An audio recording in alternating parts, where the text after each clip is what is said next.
사도행전 24장 1절로 4절 말씀. 닷새 뒤에 대제사장 아나니아가 장로들과 또 더들로라 하는 어떤 변호인과 함께 내려와 바울을 대적하려고 형식을 갖추어 총독에게 알림으로 그가 불려 나오매 더들로가 그를 고소하기 시작하여 이르되 우리가 각하로 말미암아 그 평온을 누리고 있으며 각하의 돌보심으로 말미암아 이 민족에게 매우 가치 있는 일들이 이루어졌으므로 벨릭스 각하 우리가 전적으로 감사를 드리며 항상 모든 곳에서 그것을 인정하나이다. 그럼에도 불구하고 내가 각하께 더 누를 끼치지 아니하려 하오니 원하건대 우리의 몇 마디 말을 너그러이 들어 주옵소서. 아멘.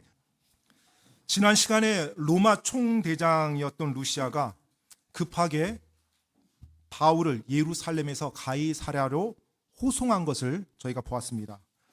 예루살렘에서 40명이 넘는 유대인들이 바울을 암살하고자 작정을 했죠. 그 정보를, 그 음모를 듣고 나서 로마 시민권자인 바울을 지키고자 또 안전하게 재판을 받게 하고자 총대장이 바로 바울을 가이사랴로 이렇게 이동을 시킵니다. 바울을 이동시키는 데에 있어서 이 총대장이 470명의 로마 군사들을 동원합니다. 그리고 한밤중에 산길을 통해서 이제 가이사랴까지 이동하죠. 한밤중에 470명의 군사들과 함께 걸으면서 바울은 그 주님이 역사한 놀라운 손길에 감사하고 찬양했을 것입니다. 총독도 아니고 총대장도 아니고 470명의 로마 군사들의 호의를 받으며 자신이 지금 이동하고 있는 것이니까요. 바로 주님께서 그 전에 나타나셔서 내가 너와 함께하리라. 그리고 너가 예루살렘에서 나를 증언했던 것처럼 로마에서도 증언하리라.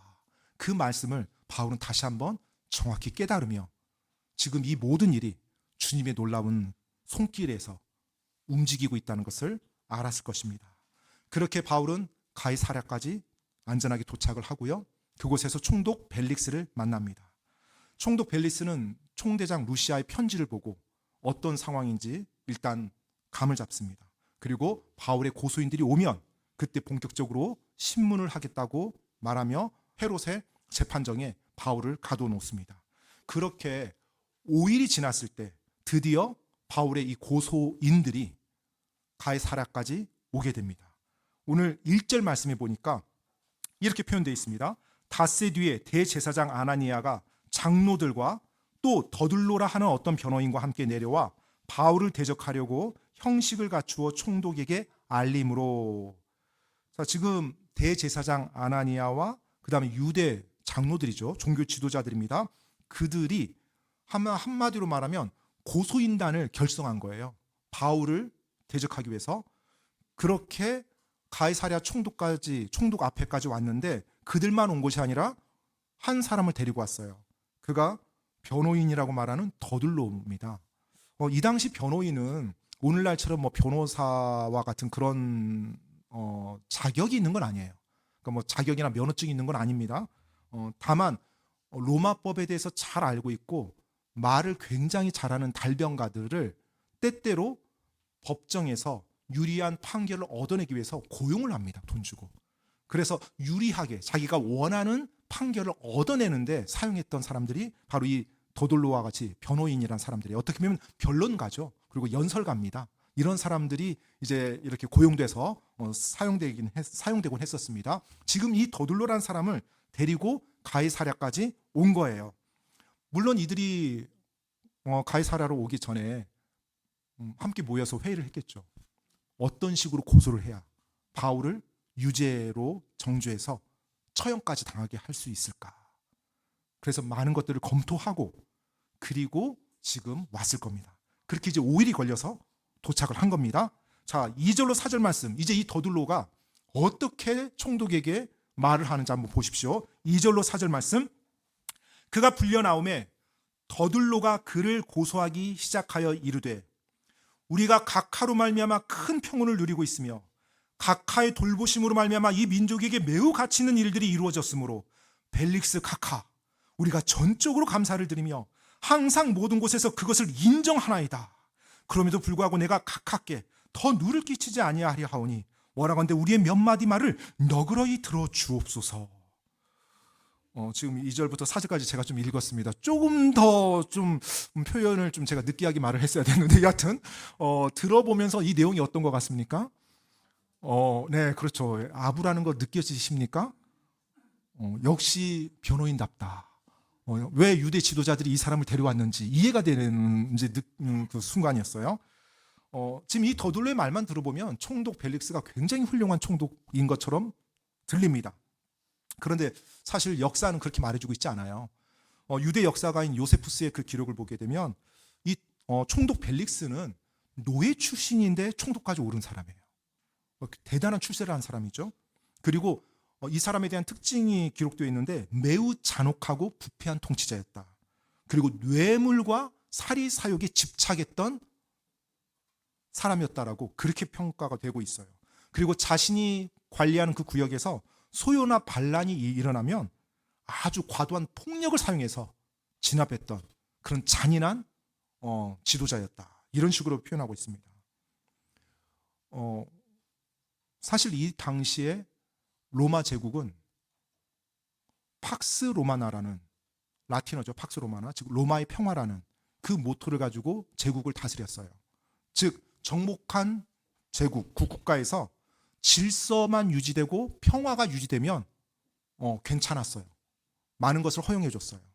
그런데 그 질서가 깨지고 평화가 위협을 당하면 바로 그걸 제압하며 모든 것을 동원해서 이렇게 물리치는 그런 식의 통치를 해 나갔던 것입니다. 즉 이 벨릭스 총독도 자기 관할 지역에서 어떤 소요나 폭동이 일어나면 아주 잔인하게 그걸 다뤘던 것 같아요. 그런데 자기가 관할하는 지역의 정의나 평화를 위한 것이 아니라 그렇게 해야 총독으로서 로마 황제로부터 좋은 평가를 받을 수 있어요. 그렇기 때문에 이 벨릭스가 왜 그런 식으로 행동했는지, 또 그가 어떤 부류의 사람인지가 좀 이해가 되죠. 역사를 통해서도. 고대 역사가 타키투스라는 사람이 있는데 그 사람이 이 벨릭스 총독에 대해서 이렇게 말하고 있습니다. 노예의 마음으로 왕의 권력을 행사한 사람이라고 표현하고 있어요. 좀 이해가 되십니까? 노예의 마음으로 왕의 권력을 행사했대요. 그러면 어떤 식으로 행사했을 것 같아요? 천박하고 이기적이고 리더십도 없고 성품도 엉망인 사람이 품이 없게 그 권력의 자리에 있었던 거예요. 바로 그런 사람이 벨릭스 총독이었어요. 그런데 그 벨릭스 총독을 더둘로가 어떻게 표현했어요? 각하로 말미암아 우리가 큰 평온을 누리고 있나이다. 우리 유대인들이 전적으로 각하께 감사를 드리고 항상 모든 곳에서 그것을 인정하고 다닙니다. 전부 다 거짓말입니다, 사실은. 이 당시 유대인들은 로마 지도자들, 이 로마 권력을 멸시했어요. 왜냐하면 하나님의 백성인 자신들이 이방 제국의 지배를 받는다는 것에 대해서 일단 모욕감을 느끼고 있었고요. 두 번째는 로마 제국에 의해서 무리한 과도한 세금을 강탈당한다고 느꼈거든요. 그러니 로마의 지도권에 대해서 이 유대인들이 좋은 감정을 가질 수가 없죠. 더구나 이 로마의 악한 이교도적인 문화가 지금 이 예루살렘과 유다 지역에도 퍼져 있거든요. 그러니 로마에 대해서 좋은 감정이 있겠습니까? 없죠. 그런 가운데서 뭐라고 말해요? 우리 유대인은 전적으로 총독께 감사를 드리고 항상 모든 곳에서 그것을 인정합니다라고 말을 하니 보통의 사람 같으면 쉽지 않은 말이죠. 그런 상황에서. 그런데 이 더둘로는 거리낌 없이, 거침없이 이런 말을 합니다. 아부의 아주 도 같은 사람이죠. 이 총독 벨릭스에 대해서 한참 이렇게 높여준 다음에 드디어 이제 본격적으로 바울에 대한 고소 내용을 이제 이 더둘로가 말하기 시작합니다. 5절부터 9절까지 내용입니다. 5절부터 9절까지 제가 읽어드리겠습니다. 우리가 알고 보니 이 사람은 전염병 같은 자요, 두루 세상에 퍼진 모든 유대인들 가운데서 선동을 일으키는 자며 나사렛 사람들 분파의 주모자인데 그가 또한 성전을 더럽히려 함으로 우리가 그를 붙잡아 우리 법에 따라 재판하려 하였나이다.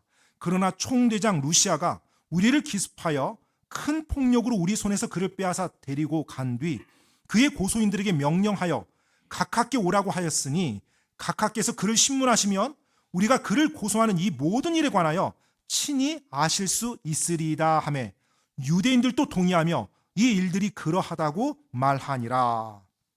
자, 이 더들로가 드디어 이제 바울을 고소하기 시작합니다. 먼저 바울이 어떤 사람인지에 대해서 고소를 해요. 첫 번째 뭐라고 말합니까? 전염병 같은 자라고 했어요. 누군가 여러분에게 전염병 같은 자라고 하면 어떻게 느껴집니까? 일단은 이 당시 전염병이 어느 정도 심각한 건지 여러분께 좀 말씀드릴게요. 당시 의료기술이 미비했고요. 빈약한 위생 개념 때문에 감염에 굉장히 취약했습니다. 전염병이 일단 돌았다 그러면 한순간에 다 퍼지고 치료 방법이 없는 거예요. 그래서 한 도시나 한 마을, 심지어 한 국가까지 치명적인 해를 입는 것이 바로 이 전염병이었습니다. 전염병이라는 소리만 들어도 두려워했어요. 왜냐하면 죽게 되니까요. 그래서 지금 이 전염병 같은 자라고 하는 사람은 그냥 나쁜 사람입니다. 악한 사람입니다. 이 개념이 아니에요. 저 사람 한 사람 살려두면 온 도시 망합니다. 온 국가 망합니다. 이런 말이거든요. 그러니까 어떻게 해야 돼요? 바로 죽여야 되는 사람이에요. 이런 표현을 지금 바울에게 쓴 겁니다. 또 바울이 어떤 사람이라고 말했어요? 선동을 일으키는 자라고 했어요. 선동을 일으키는 자. 앞에서 말씀드렸지만 로마 제국은 팍스 로마나 로마의 평화를 가장 우선시했습니다. 질서 유지와 치안, 평안을 굉장히 중요하게 여겼어요. 그렇기 때문에 가장 안 좋은 범죄자로 보는 대상은 선동하는 자예요. 왜냐하면 로마의 질서와 평화를 깨뜨리는 범죄자이기 때문에 그래요. 지금 로마 법정에서 바울을 유죄로 만들어서 처형하기 위해 지금 그렇게 프레임을 씌워서 몰아가고 있는 것입니다. 바울은 선동하는 자입니다. 이 로마의 평화를 깨뜨리는 암적인 존재요, 전염병 같은 자입니다. 이렇게 지금 몰아가고 있는 겁니다. 이 내용 보면 여러분, 이 더둘로가 단순히 말만 잘하는 것이 아니라 로마법도 잘 알고 있다는 걸 알 수 있어요. 어떻게 바울을 고소해야 이 로마법에 따라서 바울이 죽을 수 있는지를 알고서 지금 접근하는 겁니다.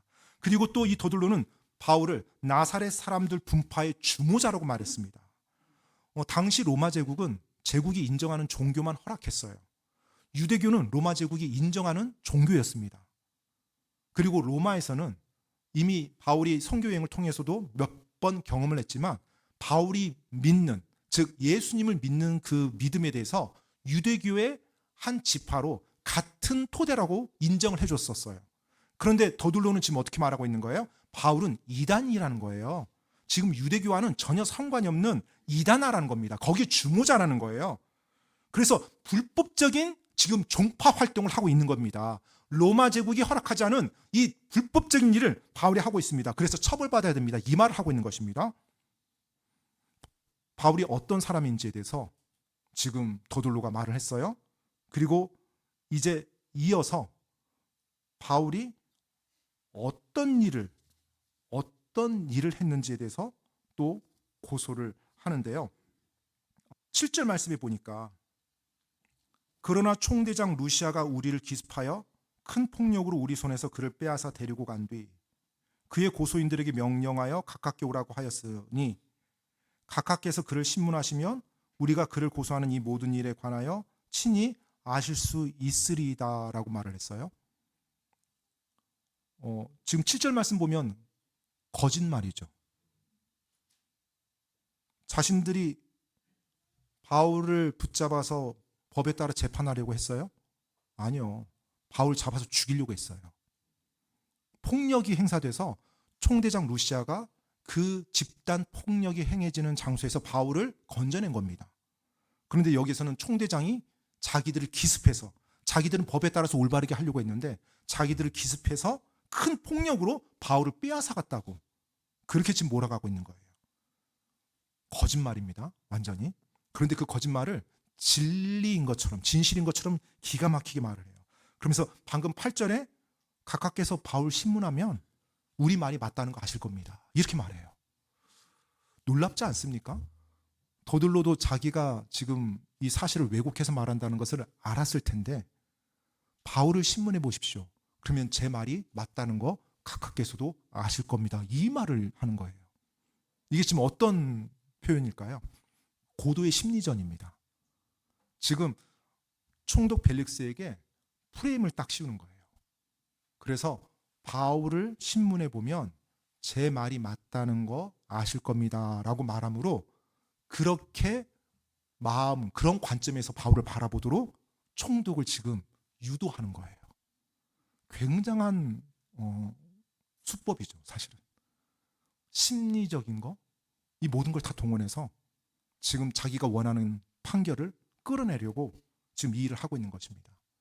사실 이 당시 재판은 증거나 증언이 확실하지 않더라도 재판을 이끄는 총독이 자신의 권한으로, 자신의 재량으로 판결을 내릴 수 있는 그런 시대였거든요. 지금 더둘로는 어떠한 증거도 없어요. 그리고 증인도 없어요. 그런데 말로써 총독이 자기들이 원하는, 유대 지도자들이 원하는 판결을 내릴 수 있도록 유도해 가고 있는 이런 상황을 볼 수가 있습니다. 지금 더둘로의 진술을 보면 실제로 있었던 그 아시아에서 온 유대인들이 말했던 것과 살짝 다르게 표현된 내용이 하나 있어요. 6절 말씀에 보면 바울을 지금 더둘로가 어떻게 묘사하고 있어요? 그가 또한 성전을 더럽히려 함으로라고 하면서 바울을 고소하고 있어요. 그런데 우리가 이전에 보았던 것처럼 21장 28절에 보면 아시아에서 온 유대인들이 바울을 보고 외쳤었죠. 그때 뭐라고 외쳤냐면 바울이 거룩한 곳을 더럽혔다라고 외쳤어요. 그런데 지금 더둘로는 여기에서 그가 성전을 더럽혔다고 말하지 않았어요. 더럽히려 했다고 말을 했어요. 왜 그렇게 말했을까요? 그냥 뭐 넘어갈 수도 있겠지만 굉장히 치밀한 사람입니다, 이 사람. 앞에서 제가 말씀드렸지만 분명히 이 고소를 위해서 준비해서 왔을 텐데요. 바울이 성전을 더럽힌 적이 있었어요, 없었어요? 없었어요. 증인이 있어요, 없어요? 없어요.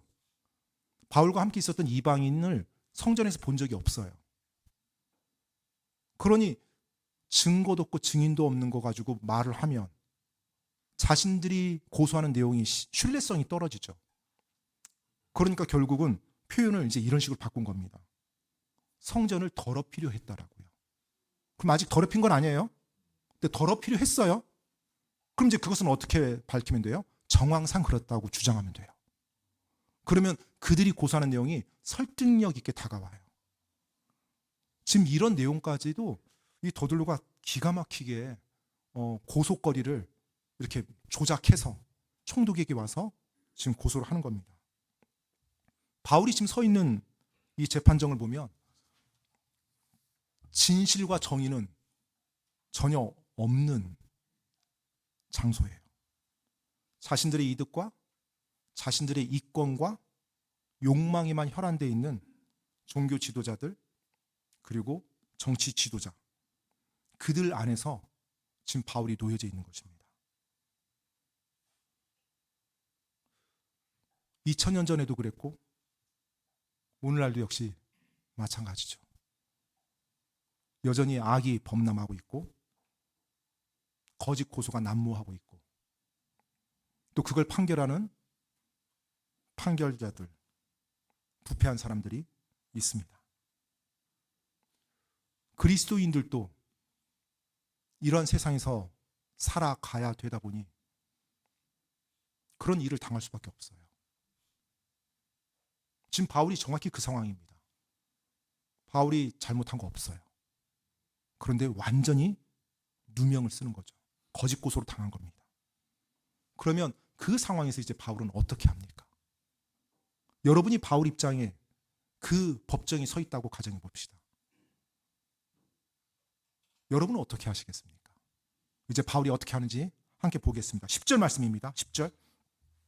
총독이 바울에게 손짓하여 말하라고 하니 그때 그가 응답하되 각하께서 여러 해 동안 이 민족의 재판관이셨음을 내가 알므로 더욱 즐거이 나를 위해 답변하나이다. 더둘로는 과도한 아첨으로 시작했는데 바울은 사실에 기반해서 말하기 시작합니다. 총독께서 이미 유대인들을 여러 해 동안 다스렸습니다. 그래서 유대 법과 관례를 잘 알고 있습니다. 제가 이제 변호를 할 텐데 총독께서 이 유대 법과 관례를 잘 알고 있어서 제가 마음이 편합니다. 이 말하는 거예요. 이거 아부 아닙니다. 실제 그러합니다. 그렇게 말하면서 시작을 해요. 지금 바울의 이 말, 첫 마디 말을 들어봤을 때 여러분, 바울 안에 어떤 적개심과 분노가 섞여 있습니까? 아니죠. 만약에 보통의 사람이라면 거짓 고소를 지금 자기가 당했어요. 전염병 같은 자라고 말하고, 선동을 일으키는 자라고 말하고, 이단 파당을 주모한 자라고 말하고, 그리고 자기가 하지도 않은 일을 성전을 더럽히려 했다고 이런 모함을 쓰고 있어요. 정상적인 사람이라고 해도 흥분이 되죠. 그리고 자신에게 변론이 주어졌을 때 흥분하는 말이 나올 수밖에 없을 거예요. 저 사람들 다 거짓말입니다. 어떻게 저렇게 거짓말하는지 모르겠습니다. 총독이요, 이 억울 한 풀어주십시오. 막 이렇게 하면서 말이 나올 것 같은데 전혀 그거 없어요. 총독께서 유대인의 법과 관례를 잘 알고 있는 분이라 제가 기꺼이 즐거이 말씀드릴 수 있습니다 하면서 사실을 하나씩 침착하게 총독 앞에 아릅니다. 11절로 13절입니다. 11절로 13절. 각하께서 이해하실 수 있듯이 내가 경배하러 예루살렘으로 올라간 지 이제 겨우 12틀밖에 되지 않았나이다. 또 그들은 내가 성전 안에서 누구와 논쟁하거나 회당들이나 도시에서 사람들을 선동하는 것을 보지 못하였으므로 지금 나를 고소하는 일들에 대해 증거를 댈 수도 없나이다.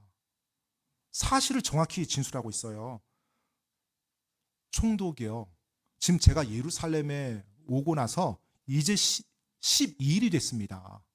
그런데 무슨 제가 사람들을 모아서 선동을 한단 말입니까? 그리고 제가 예루살렘에 있을 때도 누구와 논쟁하거나 선동을 하는 걸 본 사람이 아무도 없습니다. 그래서 그들이 증거도 될 수 없고 증인도 없는 것입니다 라고 바울이 사실에 근거해서 말하는 것입니다. 사실 12틀이라고 했으니 지금 가이사라에 온 날을 빼면 더 적은 날 예루살렘에 있었잖아요. 물리적으로 불가능하다는 거예요. 어떤 의를 음모를 조작해서 어떤 선동을 일으키기에 그 사실을 그대로 말합니다. 상식적인 수준에서 말하는 거예요. 그러면서 14절로 16절에서 바울은 지금 자신의 변론 시간인데 그 변론 시간에 간증을 합니다. 총독 앞에서. 자, 14절로 16절 말씀 보겠습니다. 그러나 내가 이것을 가깝게 고백하오니 곧 나는 그들이 이단이라 하는 그 길을 따라 내 조상들의 하나님께 그렇게 경배하며 율법과 대언자들의 글에 기록된 모든 것을 믿나이다.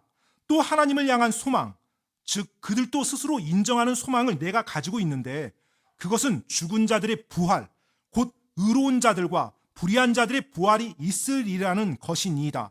이 소망 속에서 나는 하나님과 사람을 향해 걸려 넘어지게 하는 것이 없는 양심을 항상 가지려고 스스로 힘쓰고 있나이다 라고 하며 자신의 간증을 갑자기 이야기를 합니다.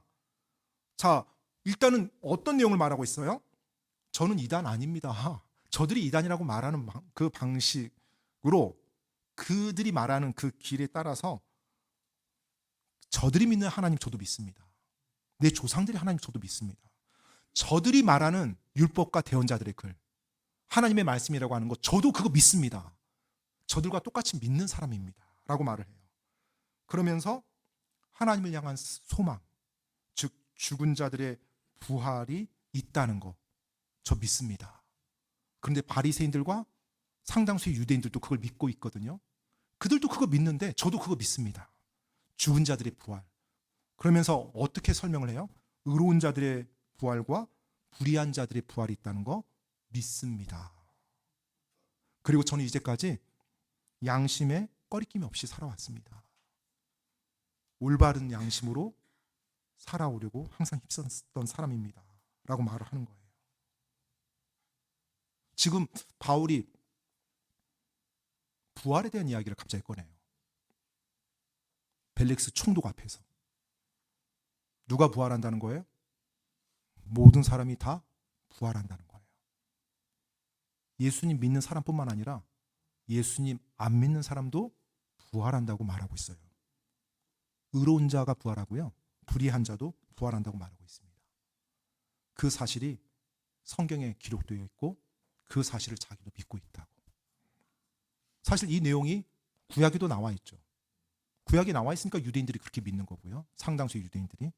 구약에 많은 구절이 나올 수 있지만 대표적인 거 다니엘서 12장 2절을 보면 제가 읽어드리겠습니다. 이렇게 나와 있어요. 다니엘서 12장 2절. 땅이 흙 속에서 잠자는 자들 가운데 많은 사람들이 깨어나, 잠자는 자들이 깨어나요. 얼마는 영존하는 생명에 이르고 얼마는 수치와 영존하는 치욕에 이를 것이며. 자, 잠자는 자들이 깨어나서 어떻게 된다고요? 얼마는 영존하는 생명에 이른대요. 그리고 얼마는 수치와 영존하는 치욕에 이른대요. 둘 다 영존합니다. 영원한 생명, 영원한 치욕이에요. 그곳에 이른다고 이미 구약에서도 하나님께서 대언자를 통해서 말씀해 주셨어요. 정상적인 유대인들이라면 이 다니엘서도 알고 있었죠. 그리고 다니엘서에 나오는 그 부활의 말씀도 알고 있었고요. 그리고 정통 유대인이라면 이 말씀 믿었을 것이고요. 그래서 바리새인들은 그걸 믿었던 거예요. 부활을. 그 믿음에 대해서 그리고 그 부활의 교리에 대해서 바울이 말을 합니다. 총독 벨릭스에게. 그리고 그 부활의 소망으로 말미암아서 죽은 자들이 부활을 믿는 것으로 말미암아서 자신이 지금 이 자리에 서 있다라고 말을 해요. 17절로 21절 말씀입니다. 17절로 21절 말씀. 그런데 여러 해 뒤에 내가 내 민족을 위해 구제물과 헌물을 가지고 와서 드릴 때 내가 무리와 함께 있지도 아니하고 소동을 일으키지도 아니한 채 성전에서 정결하게 된 것을 아시아에서 온 어떤 유대인들이 알게 되었나이다. 그들이 만일 나를 대적할 무슨 일이 있다면 여기 각 앞에 와서 항의해야만 하리이다. 아니면 내가 공회 앞에 서 있을 때 여기 있는 바로 이 사람들이 내게서 무슨 악한 소행을 보았는지 말하게 하소서. 내가 그들 가운데 서서 외치기를 이날 내가 너희로 인해 불려나와 죽은 자들의 부활에 관해 신문을 받노라 한 이 한 목소리 외에는 없나이다 하니라. 이렇게 말을 하고 바울은 자신의 변론을 마무리합니다. 지금 바울이 예루살렘에 온 이유에 대해서 언급을 하고 있습니다. 예루살렘에 왜 왔어요? 구제물과 헌물을 가지고 자기 민족 유대인들을 도와주기 위해서 왔어요. 선동하러 왔어요? 로마 제국을 대적해서 반란 일으키려고 왔습니까? 아니에요. 심지어 지금 바울은 여기에서 자신이 믿고 있는 예수님에 대해서 전하려고 왔다는 표현도 안 썼어요. 구제물과 헌물 가져와서 자기 민족 도와주려고 왔다고 말하고 있습니다. 그리고 성전에서 소동을 일으킨 것이 아니라 율법에 따라 정결하는 의식을 지키고 있었다고 말하고 있어요. 그래서 자기를 고소한 그 사람들, 성전을 더럽혔다고 말한 그 사람들, 아시아에서 온 그 어떤 유대인들, 정말 그들이 나에 대해서 이렇게 고소하려고 하면 그들이 이 자리에 와서 고소를 해야지 왜 그들을 안 옵니까? 라고 말을 하는 거예요. 그들은 그거 본 적 없습니다. 거짓말입니다. 그 말을 하는 것이고요. 지금 여기에 나를 고소하기 위해서 온 이 고소인단들, 유대 지도자들, 이들도 만약 저에게서 어떤 악한 소행을 본 것이 있다면 말하게 하소서. 없을 겁니다. 왜요? 저는 악한 일 한 적이 없거든요. 이 말을 하는 거예요. 굉장히 당당하고 떳떳하고 그리고 사실에 기초해서 하나씩 하나씩 자신이 죄를 범한 그리고 악을 행한 사람이 아님을 총독에게 아뢰고 있는 겁니다. 이 말을 듣고 나서 총독 벨릭스는 그 자리에서 재판을 멈춥니다. 그리고 바울의 그 변론을 끝으로 해서 미룹니다. 나중에 총대장 루시아를 다시 불러서 그로 하여금 또 말을 하도록 하겠다 하면서 재판을 여기서 멈춰요. 오늘 우리가 이 바울의 이 재판을 받는 그 과정을 보면서 여러분이 그 자리에 있었다라면 여러분은 어떠했을 것 같습니까? 종교 지도자들이 여러분 한 사람을 대적하려고 고소인단을 꾸렸어요. 모든 법을 다 조사해서 왜곡시켜서 여러분에게 죄를 뒤집어 씌우고 그 결과로 여러분을 죽이려고 합니다. 그 법정에 여러분 혼자 서 있어요. 그런데 서 있는 이유는 여러분이 예수님을 믿는다는 그 이유 때문에, 부활하신 주님을 믿었다는 그 이유 때문에 여러분이 그 자리에 서 있어요. 여러분이라면 어떠시겠어요? 그런데 우리가 앞에서 본 것처럼 바울은 분노가 치밀어 오르고 억울해서 어쩔 줄 몰라 하며 저들을 향해 저주하고 욕하면서 법정에서 하소연하지 않았어요. 너무나 침착하고 너무나 평온하게 사실에 근거해서 정확히 저들의 고소가 잘못됐음을 진술하고요. 그리고 더 나아가서 재판관인 총독에게 부활의 신앙에 대해서 말을 해줬어요. 자기가 믿는 그 진리에 대해서 말을 해줬습니다. 의로운 자의 부활과 불의한 자의 부활이 있다는 거. 그리고 자기가 이 자리에 온 것은 죽은 자들의 부활, 그 믿음으로 여기 서 있다라고 그렇게 진술을 한 것입니다. 바울이 이 부당하고 악한 권력과 그 세력들 앞에 이렇게 침착하고 평온한 가운데 그리고 담대하고 용기 있게 맞설 수 있었던 것은 바울이 했던 그 말에 답이 있어요. 뭐예요? 부활을 믿었기 때문에 그렇습니다. 그 안에 부활의 소망이 있었기 때문에 그렇습니다.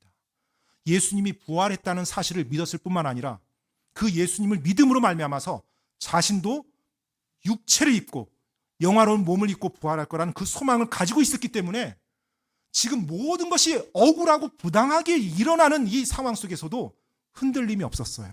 왜요? 나의 부활하신 주님이 내 곁에서 이 모든 걸 보고 계시고 그분 앞에 내가 영화로운 몸을 입고 반드시 설 날이 반드시 올 텐데 바로 그 때가 있기 때문에 지금 이 상황에 대해서 안절부절하지 않은 거예요. 자기가 할 수 있는 최선을 다한 겁니다. 진실과 사실에 근거해서 정확히 잘못된 거 잘못했다고 말하고 나머지 하나님께서 역사할 수 있도록 그렇게 나간 것입니다. 만약에 바울이 부활을 믿지 않았다면 이 부당함과 억울함에 대해서 어쩔 줄 모르고 흥분하면서 평생 그들을 향한 종교 지도자와 또 로마의 어떤 청친들을 향해서 분노와 적개심을 가지고 살아갔을 거예요. 하지만 그는 부활을 믿었기 때문에 그들을 향해서 분노와 적개심을 가지고 살아가지 않았습니다. 주님이 허락한 그 길을 그리고 주님이 자신에게 준 그 사명을 감당하며 살아갔죠. 바울이 이 자리에 오기 전 그 3번의 선교여행을 할 때 선교여행하면서 기록했던 서신들이 있죠. 지난 시간에도 말씀드렸지만 고린도 서신이 3차 선교여행 때 기록했던 서신이었습니다. 지난번에 제가 고린도 전서를 봤는데 고린도 후서에도 바울의 그 부활의 신앙이 담겨져 있어요. 고린도 후서 5장 10절 말씀을 제가 한번 읽어드리겠습니다. 고린도 후서 5장 10절 말씀입니다. 이는 우리가 반드시 다 그리스도의 심판석 앞에 나타날 것이기 때문이라. 이로써 각 사람이 좋은 것이든 나쁜 것이든 자기가 행한 것에 따라 자기 몸 안에서 이루어진 것들을 받으리라. 아멘. 바울이 지금 이 사건 당하기 전에 이전에 썼던 편지입니다. 바울에게는 어떤 믿음이 있었어요? 자신이 그리스도의 심판석 앞에 설 것을 정확히 알고 있었고 믿고 있었어요. 그래서 이 땅에 이 육체를 입고 사는 동안에 내가 이 땅에서 행했던 것, 좋은 것이든 나쁜 것이든 그 행한 것에 따라서 내가 받을 것이라고 믿고 있었어요. 고린도 서신에. 그래서 바울은 지금 자기 앞에 펼쳐지는 이 악한 일들 그리고 부당한 일들 이것이 자기 삶에 주어진 최종 판결이라고 전혀 믿지 않았습니다. 내가 이제까지 예수님 믿고 선한 양심 가지고 살았는데 이게 뭐야? 왜 나에게 이런 결과가 주어지는 거야? 이제까지 내가 이런 결과 맞이하려고 내가 이렇게 살았나? 뭐 이런 식으로 생각하지 않았어요. 왜냐하면 그것이 최종 결과가 아니니까요. 이 세상이 우리 삶에 대한 최종 판결을 내려주는 것이 아닙니다. 우리가 부활의 몸을 입고 부활하신 예수님 앞에 섰을 때 그 주님이 우리 삶에 대해서 최종 판결을 내려주실 거예요. 그 판결이 가장 중요하고 그 판결이 모든 걸 다 결정합니다. 바울은 그걸 알았어요. 저들이 지금 나에게 어떤 일을 한다 할지라도 그것은 다 지나가는 말이라는 거. 물론 이 땅에 사는 동안 때때로 힘들고 어려운 순간 겪을 수 있어요. 하지만 그것도 다 지나간다는 거 알고 있었어요. 가장 중요한 것은 내가 부활한 몸을 입고 나의 사랑하는 그 주님 앞에 섰을 때 그때 모든 것이 결정되고 그때 주어지는 결과가 나의 영원한 최종 결과라는 것을 바울은 믿고 있었어요. 그래서 그들의 그 거짓 고소와 그들의 그 교활한 음모에 흥분하지 않았던 것입니다. 사실대로 말하고 자신의 믿음을 드러냈던 것이에요. 방금 제가 고린도후서 5장 10절을 읽었는데 고린도후서 4장 16절로 18절 말씀도 제가 한번 읽어드리겠습니다. 역시 마찬가지예요. 부활에 대한 교리가 너무 잘 담겨져 있는데 이것에 대한 믿음을 바울은 가지고 살았던 것입니다. 자, 4장 16절로 18절 말씀 제가 읽어드리겠습니다. 이런 까닭으로 우리가 낙심하지 아니하노니, 우리가 지금 바울 일행입니다. 우리의 겉사람은 썩어 없어져도 속사람은 날마다 새로워지는도다. 이는 단지 잠시 존재하는 우리의 가벼운 고난이 우리를 위해 훨씬 더 뛰어나고 영원한 영광의 무거운 것을 이루기 때문이라. 우리는 보이는 것들을 바라보지 아니하고 보이지 아니하는 것들을 바라보나니 보이는 것들은 잠깐 있을 뿐이나 보이지 아니하는 것들은 영원하니라. 아멘. 자, 지금 바울이 이 선교여행 다니면서 굉장히 고통스럽고 많은 어려움을 당했죠. 우리가 알다시피 에베소에서 죽을 뻔한 일도 겪었고요. 정말 힘들었을 겁니다. 하나님을 믿고 예수님을 전하는데 계속해서 고난만 닥쳤잖아요. 그런데 바울이 고린도 교회 성도들에게 뭐라고 했어요? 낙심하지 않는데요. 왜 낙심하지 않아요? 이런 까닭으로요. 그럼 이런 까닭이 뭐예요? 그 앞에 나왔겠죠? 그 앞에 나온 까닭 14절 말씀 한번 제가 읽어보겠습니다. 주 예수님을 일으키신 분께서 예수님을 통해 우리도 일으키사 너희와 함께 드러내 보이실 줄 우리가 아노라. 아멘. 자, 예수님을 통해서 내가 부활할 거, 그리고 예수님을 믿는 너희도 부활할 거, 그래서 우리가 부활한 몸을 입고 다 함께 볼 것이다. 그렇기 때문에 그런 까닭으로 지금 이 삶이 힘들고 어렵더라도 난 낙심하지 않는다. 그리고 우리 눈에 보이는 것은 잠깐 있을 것이고 보이지 아니하는 것, 그것이 영원할 것이라는 걸 내가 믿기 때문에, 주님께서 말씀해 주셨기 때문에 나는 낙심하지 않는다 라고 고린도 교회 성도들에게 말하고 있는 것입니다. 바로 그 믿음을 가지고 지금 바울은 살고 있었고요. 그 소망 가운데 바울은 살고 있었어요. 보이는 것들은 잠깐 있을 뿐이라고요. 여러분 눈에 지금 보입니까? 기억하십시오. 보이는 것들은 잠깐 있을 거예요. 그리고 지금 보이지 않는 것 있죠? 그것이 진짜 영원할 겁니다. 훨씬 더 뛰어난 영광으로 우리에게 주어질 것이고요.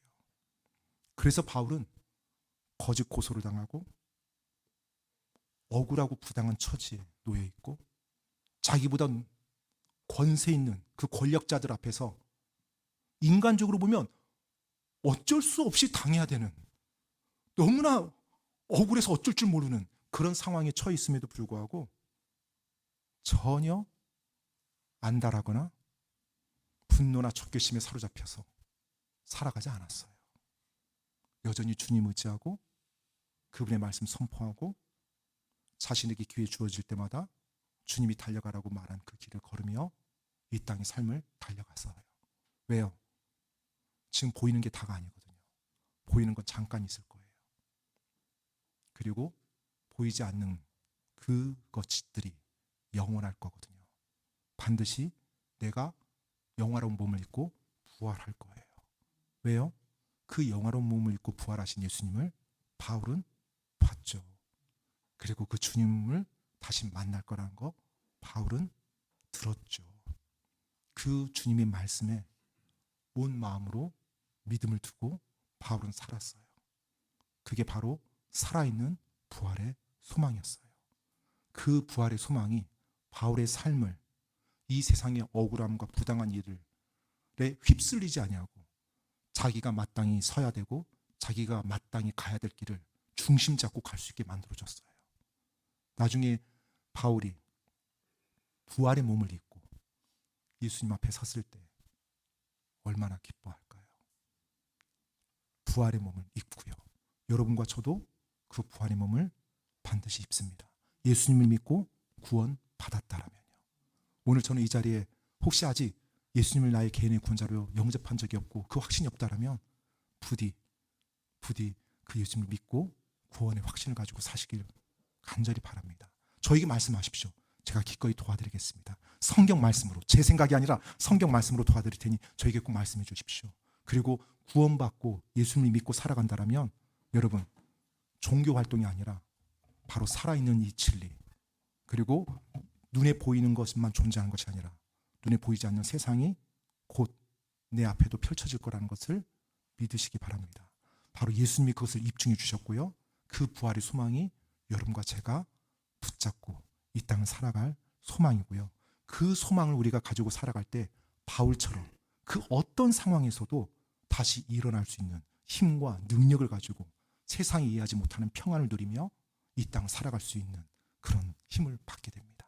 그런 여러분과 제가 되기를 간절히 바랍니다. 부활의 소망, 우리 안에서 살아서 역사하는 그 삶이 되기를 간절히 바랍니다. 기도하고 마치겠습니다.